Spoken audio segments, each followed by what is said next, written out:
everyone, and welcome back to the channel. And today I'm going to walk you through how to add a gig video for more orders on Fiverr. So to do this, you have to first show your best work, as in 15 to 30 seconds of high quality edits before and after shots work great.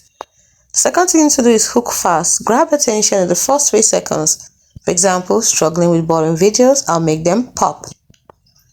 Third step you can take is use text overlays. Highlight key offers like 24-hour delivery or unlimited revisions. Then the fourth thing you can do is end with a call to action. Order now or DM for custom edits. Now avoid these mistakes.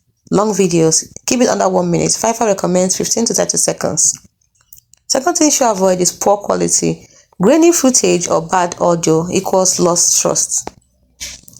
The third thing you should avoid is no voice or text. You see, silent videos perform worse. Add captions or narration.